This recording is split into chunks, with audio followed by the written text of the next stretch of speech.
हाँ तो अभी दिख जाएगा ना। पहले क्वेश्चन बताओ क्या कहना चाह रहा है। पर फर्स्ट क्वेश्चन पढ़ो क्या कह रहा है।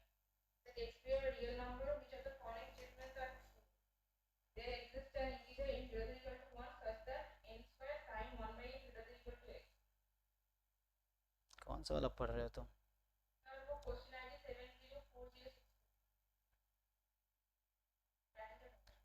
पहला इसमें तो मुझे तीसरा चौथा दिख रहा है, ठीक है बाद में आया होगा, बताओ हाँ।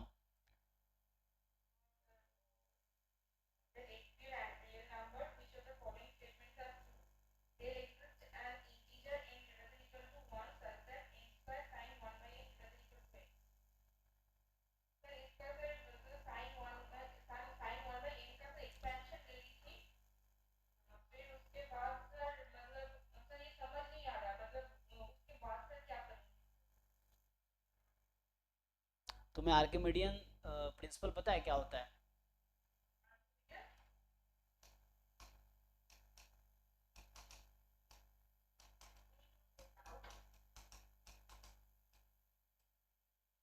ये बताओ, गूगल करके बताओ या बुक में देख के बताओ क्या होता है।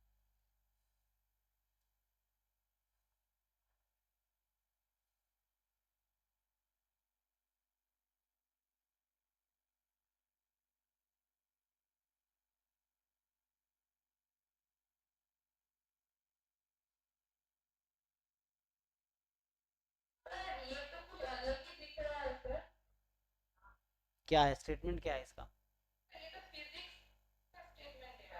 फिजिक्स का स्टेटमेंट है। आर्किमिडियन फ्रेंड्स हम क्या, ये एक थ्योरम होता है, शायद मैं हो सकता गलत नाम बोल रहा हूँ।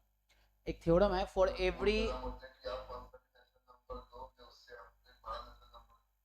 Real number there exist a natural number more than that. इसका नाम क्या है इस थ्योरम का, नाम भूल गया मैं। आर्किमिडियन नहीं, आर्किमिडियन नहीं है आई थिंक। हाँ आर्किमिडियन फिजिक्स का होगा फिर। मैं नाम शायद भूल रहा हूँ फिर। क्या नाम है उसका, आई डोंट नो, मैं नाम भूल गया। तो वो लगा सकते हैं थ्योरम एक तो। ये क्या, रुको देखता हूँ मैं क्या है।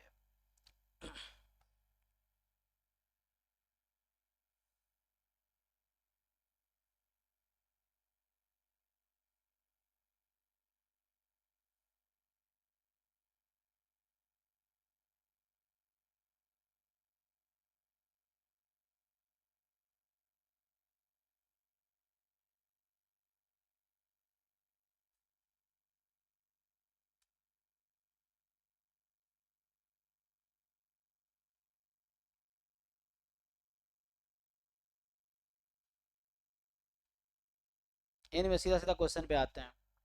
तो इसने कहा एक्स कोई भी रियल नंबर है। तो एक्स कोई भी रियल नंबर होगा, इसके लिए क्या बोलना चाह रहे, एक ऐसा नेचुरल नंबर एग्जिस्ट करेगा जहां एन स्क्वायर साइन 1/n जो होगी वो एक्स से ज्यादा होगी। तो मुझे ये बताओ, अगर तुमसे मैं पूछूं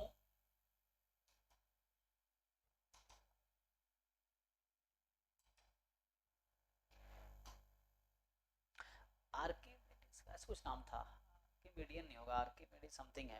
आई डोंट नो, कुछ याद नाम है तुम लोगों को याद। थ्योरम का नाम क्या है। आर्की प्रॉपर्टी, यही है क्या है उसका स्टेटमेंट। तो मैं जो लिखा था वो क्या लिखा था, वो सही में लिखा था ना। हाँ बात वही है, प्रॉपर्टीज में क्या है, प्रिंसिपल है प्रॉपर्टीज, हाँ यही है ना। सो आर्किमिडियन प्रॉपर्टीज क्या है, प्रॉपर्टीज प्रिंसिपल थ्योरम लगभग सेम ही है। सो प्रॉपर्टीज क्या कहता है ये।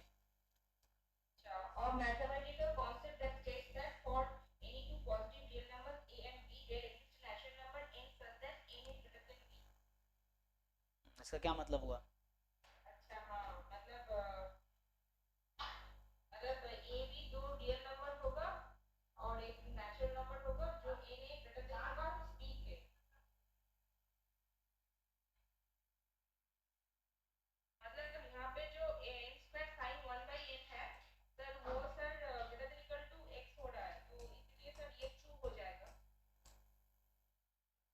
तुम्हें लिमिट निकालना आता है, इसका लिमिट क्या आएगा।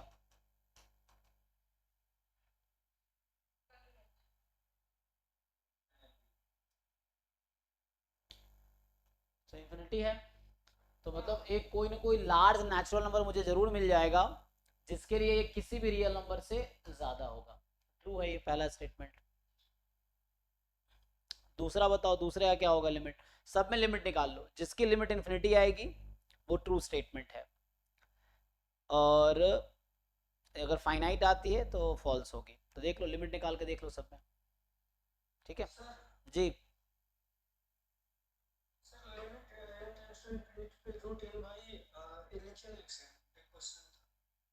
हाँ, root n by sine 1 by root N.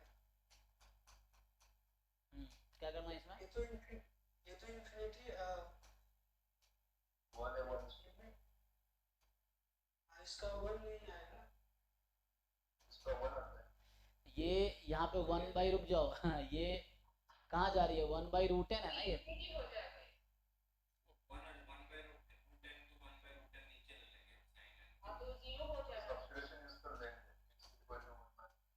तो इसको मैं अगर लिखूंगा, चलो मैं अगर इसको रेसिप्रोकल कर दूं, तुम लोग क्या कहना चाह रहे हो? अगर रेसिप्रोकल करेंगे तो क्या होगा? Sine 1 by root n upon, still तो रूट एन ही होगा ना।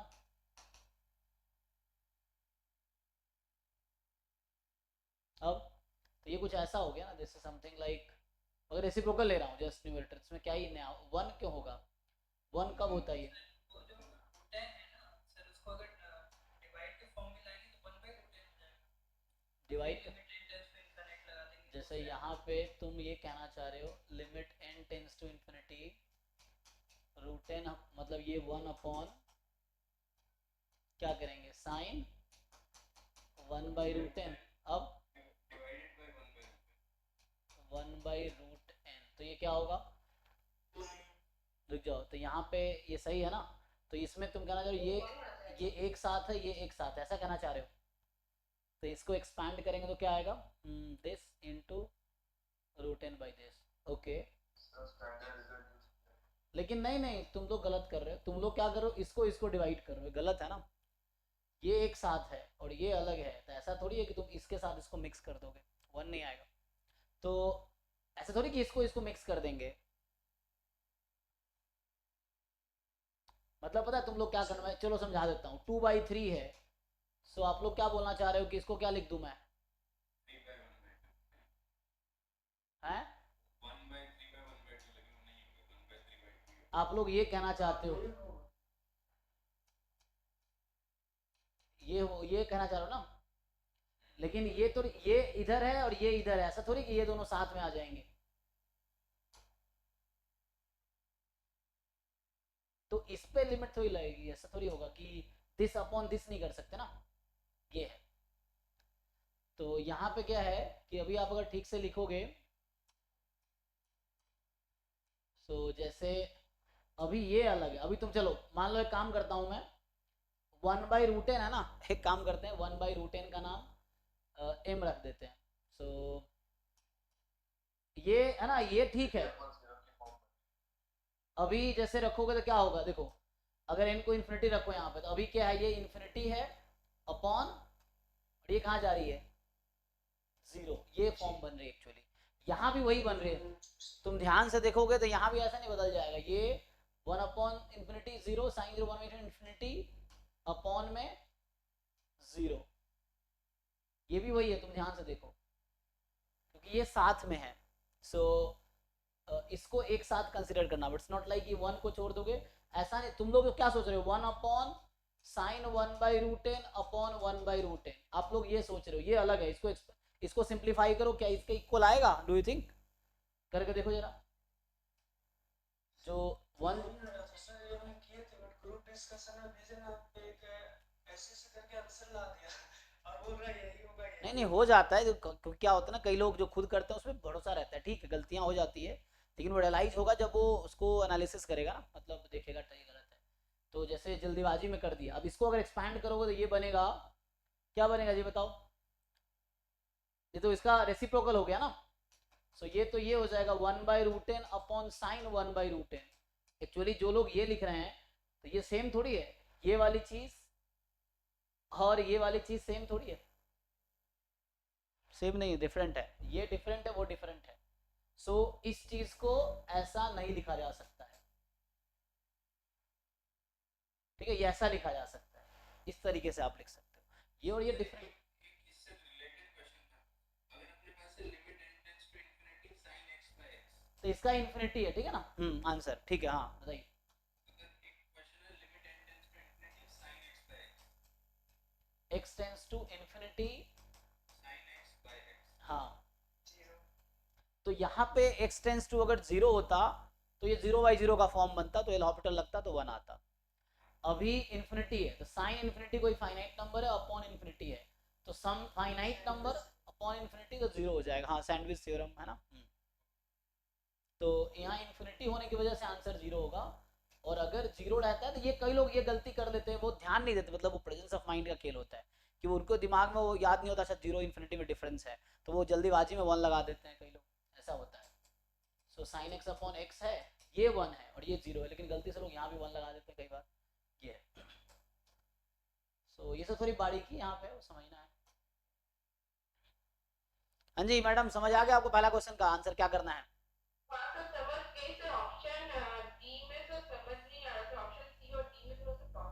क्या प्रॉब्लम हो रहा है?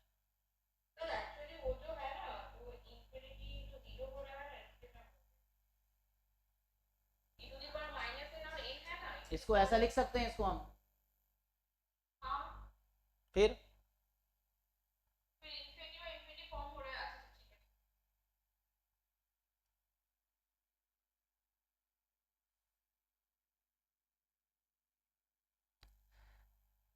ठीक है ना, सबकी लिमिट निकालो और थोड़े कोशिश करो, ये नहीं कि क्वेश्चन पढ़ते ही पेशेंस लूज हो जाता है। अभी वहां पे क्या है, एन ई की पावर माइनस एन है, मतलब सर कुछ प्रॉब्लम है इसमें, आप सॉल्व करो। अरे इतना दिमाग तो लगा लो कि इसको हम ऐसा लिख सकते हैं।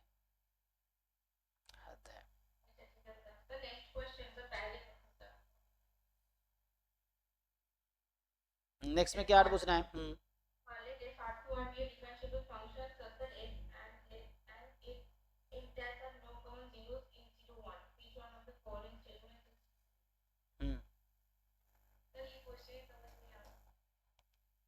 एक तो मुझे ना तुम्हारा एक अलग ये ड्रामा समझ नहीं आता, एग्जाम में अगर इस तरह क्वेश्चन आएंगे तो क्या करोगे तुम वहां पे?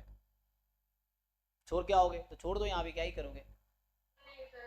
क्वेश्चन समझने की जिम्मेदारी एग्जाम में तुम्हें खुद है ना, मैं तुम्हें कहना चाहता हूँ, क्वेश्चन समझ 4 बार पढ़ो ना, क्या समझने, पढ़ो 4 बार क्वेश्चन, इसको 4 बार रीड करो, क्या है, पढ़ो एक बार फिर से।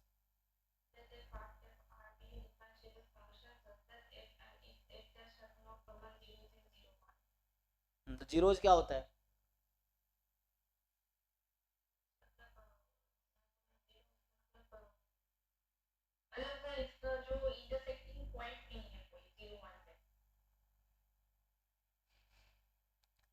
एफ हैज नो जीरोज, इसका क्या मतलब, मुझे ये समझाओ।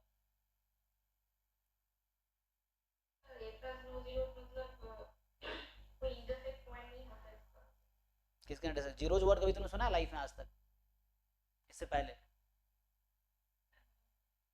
तो कैसे तुम एमएससी कर ली, मुझे समझ ये नहीं आ रहा, ये जीरोज वर्ड अभी मैं क्लास 10th के चैप्टर नंबर 2 है पॉलिनोमियल, जाके खोल के देखो, उसमें ये वर्ड यूज्ड है। मतलब इतनी शर्म तुम्हें होनी चाहिए, मैं बताना चाह रहा हूँ कि इस लेवल तक आ गए। और मैं तुम्हें कई बार सजेस्ट किया हूँ कि जो चीज़ें नहीं पता होती तुम थोड़ा ईगो कम करके 9th-10th की बुक पढ़ना शुरू करो, कोई दिक्कत नहीं। मैं जब पढ़ाना शुरू किया था तो मैं पहली क्लास में, मतलब अपनी बता, जब मैं पहले दूसरे तीसरे चौथी पांचवी छठी, मैंने हर क्लास के मैथ्स बनाए थे, एक बार खुद सॉल्व किया था। तो ये शर्म तो, तुम्हें नहीं आता तो सीखना है ना, तुम 9th-10th की बुक उठाओ, उससे जाकर थोड़ा सॉल्व कर लो चीजें। अब तुम्हें जीरोज बताओ, एक बच्चा एमएससी करने के बाद उसको जीरोज वर्ड का मतलब नहीं पता है, तो ये तो मतलब ये शर्म की बात है ना तुम्हारे लिए तो, कि जीरोज नहीं पता है। रूट्स सुना है तुमने, रूट्स सुना है कुछ, क्या होता है रूट्स?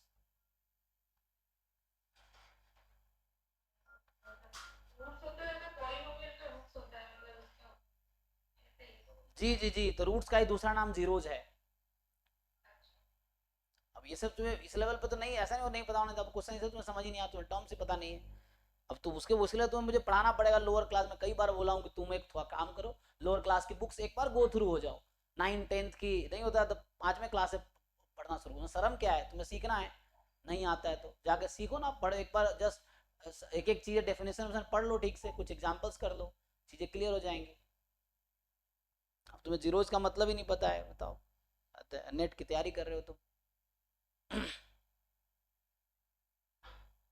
सो इफ आर से आर में डिफरेंशिएबल फंक्शन है such that f and f dash has no common zeros in 0 1, तो एफ हैज नो जीरो मतलब कॉमन जीरोज नहीं है। सो एक तो डिफरेंशिएबल फंक्शन है और एफ डैश में कोई कॉमन जीरोज नहीं है। तो मुझे एक फंक्शन सजेस्ट करो जो डिफरेंशिएबल हो और एफ में और एफ डैश एक्स में कोई कॉमन जीरोज ना हो।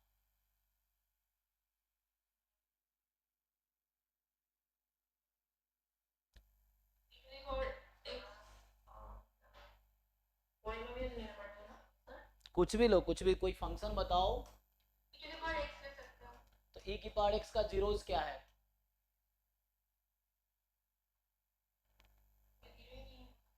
फिर तो कुछ ऐसा बताओ ना जहाँ जीरोज आता हो। तो ये तो बोल रहे नो कॉमन जीरो। फिर से पढ़ो, पूरा क्वेश्चन पढ़ो फिर से स्टार्टिंग से। Let f R2 R be a differentiable function so that f and its f dash have no common zeros in 0 1. किसमें? f में और f डैश में कॉमन जीरोज नहीं है। तो तुमने जो बताए हैं एफ एक्स ई एक्स है, एफ डैश एक्स भी ई एक्स ही हो गया, दोनों सेम ही हो गया ना। अच्छा दोनों के पास जीरोज है ही नहीं, एक्चुअली दोनों में जीरोज ही नहीं है। फिर x square minus x plus 1 ऐसे कर। हाँ वैसा कुछ ले लो, कोई प्रॉब्लम नहीं है, वैसा कुछ ले लो, क्या दिक्कत है। हालांकि इससे भी काम किया जा सकता है लेकिन मैं इस पे नहीं कर रहा हूँ, कोई दूसरा एग्जाम्पल ले लो।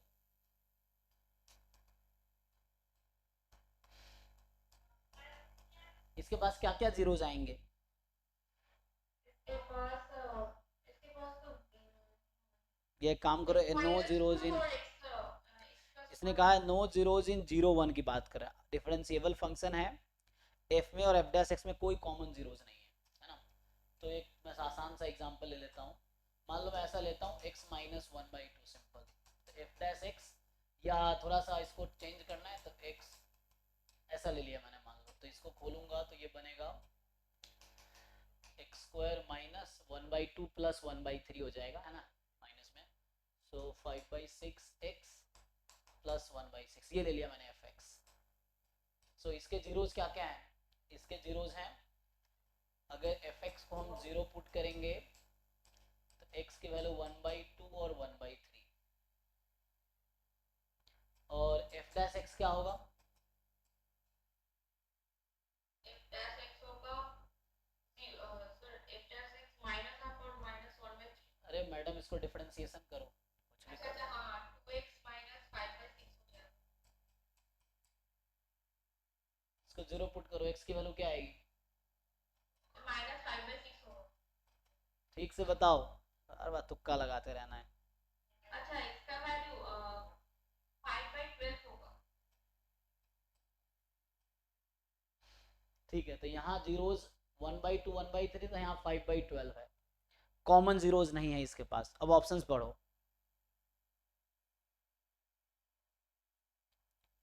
पहला स्टेटमेंट क्या कह रहा है, ऑप्शंस पढ़ो ना। f never vanishes in 0 1। वेनिसेस का क्या मतलब है? vanishes का मतलब है कि मतलब वो नहीं रहेगा 0 1 पे कोई। मैथमेटिकली क्या मीनिंग है वेनिसेस का? vanishes का मैथमेटिकल मीनिंग है कि x इक्वल टू 0 हो जाए। तो यहाँ बोला नेवर जीरो, है ना। तो बताओ इसमें इस एग्जांपल के लिए ये ऑप्शन ट्रू है कि फॉल्स है? इसने कहा है इफ नेवर वेनिसेस, मतलब इफ कभी जीरो नहीं होगा 0 से 1 के बीच। हमने ये तो 0 हो रहा है सर। हाँ, हमें इसने कहा है कि एफ आर से आर में डिफरेंशिएबल फंक्शन इस तरीके से कि एफ में और एफ डैश में कोई कॉमन जीरोज नहीं है 0 1 में। तो जीरोज एफ का ये था, जी का ये है, कॉमन तो नहीं है। तो तुमसे ये पूछना चाह रहा है कि एफ कभी भी जीरो नहीं होगा 0 1 पे। ये जो एफ है, एफ नेवर वेनिसेस, मतलब एफ हमेशा नॉन जीरो रहेगा, मतलब हाँ मतलब नॉन नेवर वेनिसेस मतलब वेनिस मतलब जीरो हो जाना, तो नॉन जीरो होगा। क्या ये हमेशा नॉन जीरो होगा?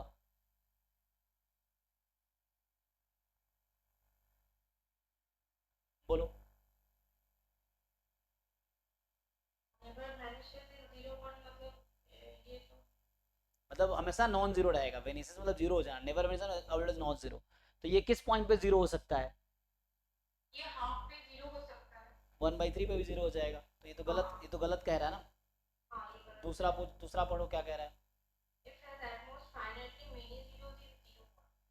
If has at most finitely many zeros in 0 1, तो अभी तो हमने क्या किया है, if has finitely, तो हमने जो लिया उसके हिसाब से ऑप्शन ट्रू, चूंकि एग्जाम्पल लिया है तो अभी इस पे हम सोचेंगे दूसरे एग्जाम्पल से। तो पहला ऑप्शन फॉल्स हो गया, तीसरा ऑप्शन बताओ। If has infinitely many zeros in 0 1. It's false. तो ये फॉल्स हो गया इस एग्जाम्पल से, तो 1 3 फॉल्स हो गया। फोर्थ क्या बोल रहा है, If half equal to 0, sir ये तो true हो रहा है। तो ट्रू होने का मतलब है ना, एग्जाम्पल कभी ट्रू होने की गारंटी नहीं देगा, तो हमने एग्जाम्पल लिया है तो ये हो सकता है कोइंसिडेंट हो। तो दूसरा एग्जाम्पल लेके स्टार्ट करेंगे। फॉर एग्जाम्पल मैं अगर ऐसा बनाता कि एफ एक्स मैं कंसिडर किया होता x माइनस 1/4 और x माइनस 1/3, तो ये फिर बना होता x square minus 7/12 x plus 1/12, ठीक है। सो ये आ गया। अब इसके पास जीरो है, 1/4 1/3, एफ डैश एक्स निकालेंगे तो ये हो गया 2x माइनस 7/12, तो x की वैल्यू आ गई यहाँ से 7/24 है ना, ये है। तो अब बताओ डी ऑप्शन, ये भी सुटेबल एग्जांपल है, इसके पास 2 जीरोज हैं और कॉमन जीरोज नहीं है दोनों फंक्शन में, तो इस एग्जांपल के लिए ऑप्शन डी क्या हो गया, ऑप्शन डी सर फॉल्स हो गया। तो बस only B is the correct. हाँ ये बी का करेक्ट। ठीक है।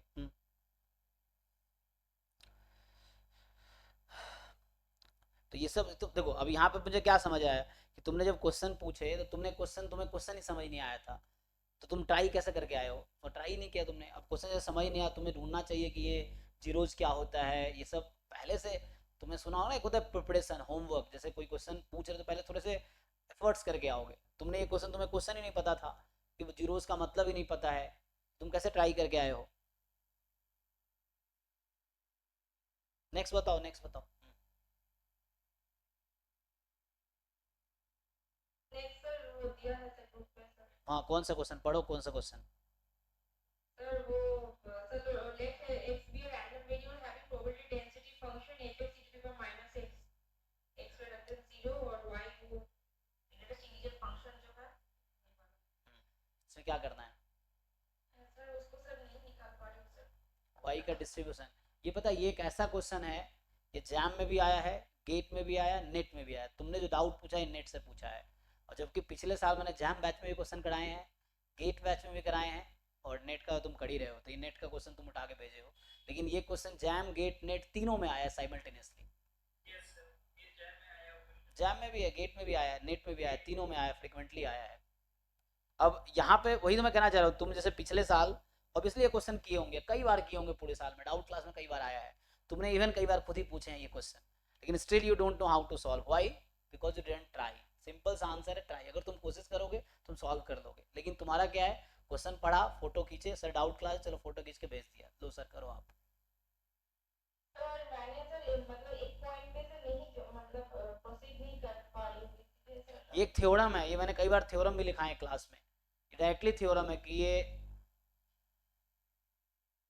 डायरेक्ट थ्योरम है, इसमें कोई प्रूफ करने की जरूरत है, प्रूफ भी कर सकते हैं, अगर थ्योरम याद नहीं है तो प्रूफ भी कर सकते हैं, अदरवाइज डायरेक्टली थ्योरम है कि ज्योमेट्रिक डिस्ट्रीब्यूशन फॉलो करता है। पिछले सामने कई बार डिस्कस किए हैं, तुम पुराने वीडियोस तो खुद अपना खुद ही देखो, तो उसमें तुमने खुद ही पूछे हैं पिछले साल के जो डाउट क्लास के वीडियोस हैं। लेकिन अगेन सेम थिंग कि सॉल्यूशन तुम्हें कलेक्ट करके नोटबुक में कलेक्ट करके जमा करना है, सीखना दिमाग में जमा नहीं करना, नोटबुक में जमा करना है, सीखने नहीं है। बताओ इसमें x का सपोर्ट क्या है, हाँ x का सपोर्ट यहाँ पर 0 1 2 हो जाएगा। जो पूछ रहा हूँ ध्यान से बताओ, कुछ भी तुक्का मत लगाओ, मैं पूछ रहा हूँ x का सपोर्ट क्या है। हाँ x का सपोर्ट 0 से इंफिनिटी हो जाएगा। हाँ तो x का सपोर्ट 0 से इंफिनिटी है, y का सपोर्ट क्या होगा, y का सपोर्ट 0 1 0 1 2 इंफिनिटी तक जाएगा। किसी भी एक पॉइंट पे प्रोबेबिलिटी निकाल लो तुम, किस पे निकालना है तुम्हें प्रोबेबिलिटी, मान लो y बराबर मैं स्मॉल y ले लेता हूँ, सो द थिंग इज, मैं फिर से बोल रहा हूँ, तुम ये खुद से नहीं ट्राई किए हो, मैं अगर सॉल्व कर भी दूंगा, सॉल्यूशन तुम्हारे पास आ भी गया, स्टिल तुम सॉल्व नहीं कर पाओगे इस टाइप के question, because you didn't try. वही इंसान लाइफ में सक्सेसफुल है जो खुद एफर्ट्स करता है, कोशिश करता है। तुम्हारे पास सॉल्यूशन बुक अगर दे दिया जाए, इसका मतलब थोड़ी कि तुम टॉप कर जाओगे एग्जाम, नहीं कर पाओगे। सबके पास सॉल्यूशन बुक मार्केट में है, तो थोड़ी बच्चा टॉप कर जाएगा सॉल्यूशन लेके। बच्चा वो अच्छा करेगा जो एफर्ट्स करेगा, कोशिशें करेगा, वो बच्चा सक्सेसफुल होगा। ये चीज़ें हैं। अगर सॉल्यूशन जमा कर करके कोई सक्सेसफुल हो जाता, तो दुनिया में इतने सॉल्यूशन ऑनलाइन अवेलेबल है कि सब कोई रट्टा मार जाता है एकदम, तो शरबत में बना के पी जाता है एकदम। ये चीज़ है जो तुम्हारा अप्रोच एक्चुअली है।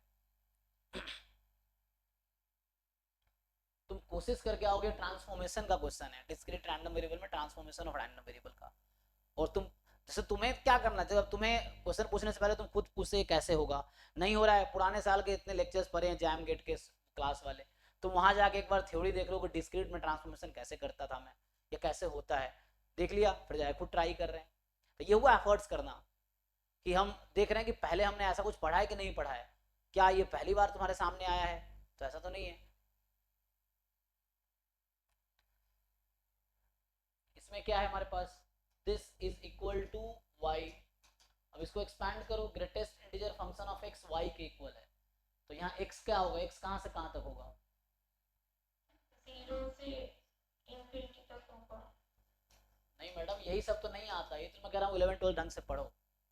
अगर ग्रेटेस्ट इंटीजर फंक्शन की वैल्यू मान लो 0 है एग्जांपल के लिए, तो एक्स की वैल्यू क्या होगी, तो इसका मतलब 0 greater than equal to x less than 1 होगा। अगर इसकी वैल्यू 2 है मान लो, तो इसकी एक्स की वैल्यू कहाँ से कहाँ तक आएगी, 2 greater than equal to x less than 3।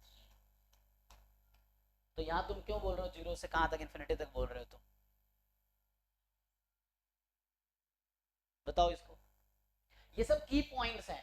अगर मतलब ये बीच क्या ना, जैसे मान लो तुम्हें 100 कदम चलना है, तो ये एक कदम है, वो एक कदम तुम नहीं चल पा रहे हो, तो कैसे 100 कदम चलोगे, मतलब 100 कदम मतलब ये है, यहाँ से मैंने सॉल्यूशन लिखना शुरू किया और 100 कदम चलने के बाद मेरा आंसर आएगा। अब मुझे प्रॉब्लम क्यों होती है कि तुम उस 100 कदम में तुम्हें ढंग से एक कदम ढंग से तुम्हें नहीं चलना आता है। The thing is problem is this, अगर मैं 100 के 100 स्टेप लिख भी दूं, still you are not able to write the one step by yourself. The thing is that, और कितने साल में सीखोगे मुझे ये भी समझ नहीं आ रहा।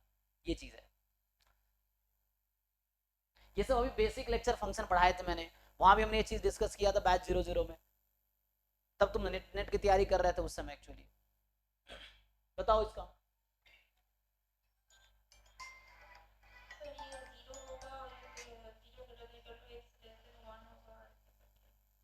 नहीं नहीं मैं बोल रहा हूँ ये y है, तो x की वैल्यू y के टर्म में बताओ ना। अच्छा इसकी वैल्यू y की टर्म में, वो y इक्वल टू, अच्छा ऐसे होगा कि sir y equal to 0 y equal to 1। जैसे तुमने 2 के लिए कैसे बताया मुझे कि 2 से 3 तक होगा, 0 के लिए तुम कैसे बताया 0 से 1 होगा।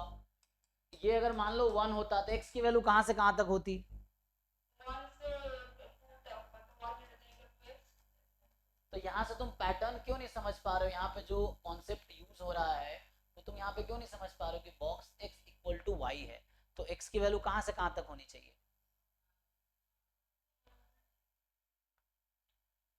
मान लो ये 0 होता तो क्या लिखते हैं हम, सर वो 0 होगा तो सर वो 0 greater than equal to x less than 1। हाँ अगर ये 1 होता तो क्या लिखते, अगर ये 1 होगा तो क्या लिखेंगे, हाँ 1 greater than equal to x less than, और अगर 2 है तो क्या लिखेंगे, 2 greater than equal to x less than 3। तो कुछ पैटर्न समझ आ रहा है क्या हो रहा है, यहाँ पे जो नंबर्स आ रहे हैं उसमें क्या रिलेशन है, तो समझ आ रहा है। ये जो नंबर तुम बता रहे हो मान लो ये 2 है तो 2 से 3 तक होगा, जब ये 1 बोला तो तुम्हें नहीं, इसको बताने दो, पैटर्न तुम्हें समझ आ रहा है क्या है। अब बताओ अगर ये y है तो क्या होगा, जैसे 0 1 2 3 के लिए जैसे लिखते हैं वैसे ही y के लिए लिखेंगे तो क्या होगा, y के लिए लिखेंगे तो 0 1 को ऐसे करके, अरे मान लो y ही 2 है, मान लो y 2 है तो क्या लिखते तुम, अच्छा y की 2 है तो लिखेंगे 2 greater than equal to x less than 3। और 2 और 3 में क्या रिलेशन है, और 2 और 3 में रिलेशन क्या होगा, तो यहाँ अगर y है तो यहाँ हम y से y+1 तक लिखेंगे। हाँ हाँ y से y+1 लिखेंगे। अब एग्जाम में मुझे समझ नहीं आ रहा, एग्जाम में तुम्हें एग्जामिनर बताएगा या बगल वाला बताएगा या मैं आके बताऊंगा या तुम्हारे पापा आके बताएंगे, मुझे ये समझ नहीं आ रहा है कि एग्जाम में ये सब आके तुम्हें कौन बताएगा। ये तुम्हारे खुद ही दिमाग से निकलना चाहिए ना ये सब चीजें। सर लक्ष्य अभी जॉन वाला में देखिए ना। एक मिनट, तो यहाँ से ये जो है हमारे पास, तो यही चीज यहाँ पे लिखो ना, तो ये यही तो पूछ रहा हूँ तुमसे, ये ओपन नहीं कर पाओगे तो कैसे आगे बढ़ोगे, इसके आगे बढ़ ही नहीं पाओगे तुम। जबकि पिछले साल कर चुके तो कब करोगे तुम, एक क्वेश्चन है इसको कंप्लीट पहले कर लो। अब बताओ इसको मैं क्या कर सकता हूँ, यहाँ पे ये y से y+1 है और x तो कॉन्टिन्यूअस रैंडम वेरिएबल है। अब x का पीडीएफ तुम्हें पता है यहाँ से, तो क्या होगा, इसकी प्रोबेबिलिटी हम कैसे निकालेंगे।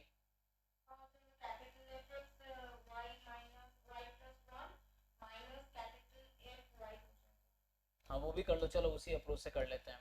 तो y+1 minus fx of y। अब बताओ जब ये पीडीएफ है तो सीडीएफ क्या आता है, एक्सपोनेंशियल 1 है।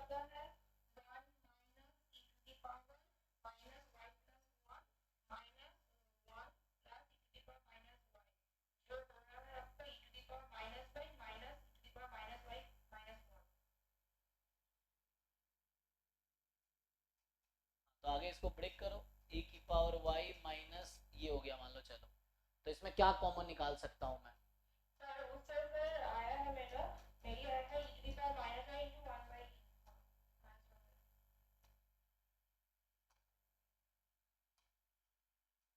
तो आगे बताओ, जब ये हमारे पास क्या आ गया, पीएमएफ आ गया, probability y is equal to y की जो वैल्यू है वो ये है।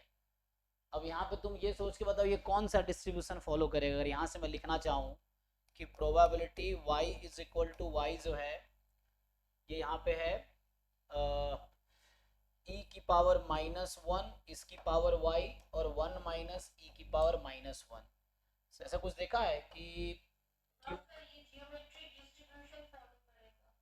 तो ये अगर मैं इसको p लिख देता हूँ, p इंटू क्यू की पावर y, और y का सपोर्ट है 0 1 2 अप टू दिस। जो तुम्हें सब कुछ आता ही है तो कहाँ डाउट है इसमें, बताओ अब क्या।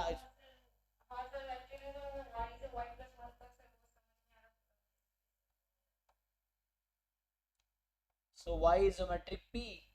अब बताओ ये ज्योमेट्रिक p 0 से स्टार्ट हो रहा है, इसका मीन क्या है, वेरिएंस क्या है इसका।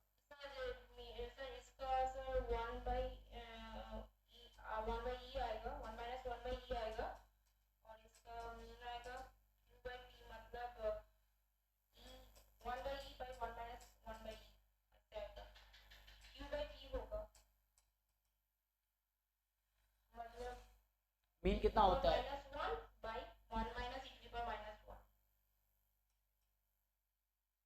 वेरिएंस कितना होता है। हाँ इसको पुट करके बताओ मुझे, तो e ऑफ y स्क्वायर कितना आता है यहाँ पे।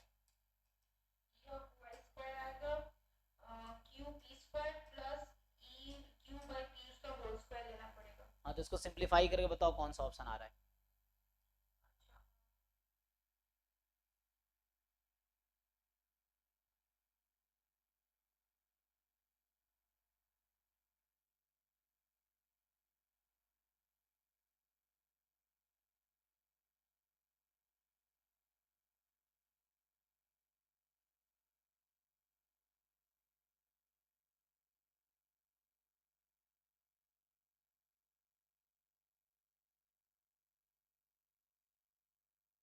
बताओ भाई अमन क्या पूछना है इसमें। सर इसका हाँ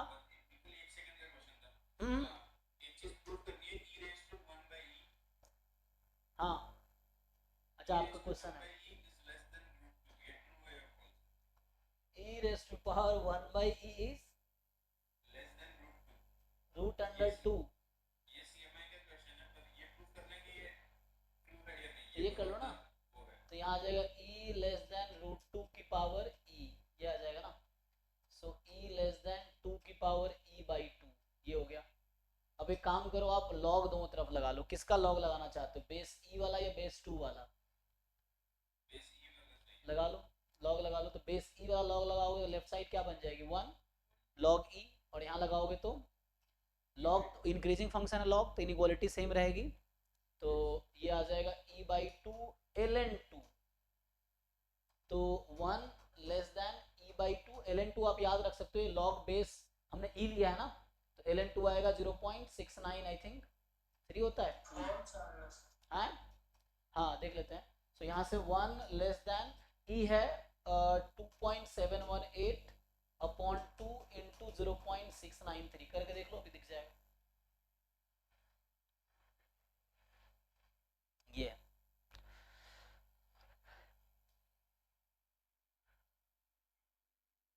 अगर ln2 लेते तो फिर वो ln2 की वैल्यू याद नहीं है। अगर log बेस 2 लेते एक मिनट मैंने हमने ई लिया ना, बेस 2 लेते, यहाँ पे फिर बेस 2 आ जाता, तो कोई एक तो मैनेज करना पड़ेगा आपको, ये है।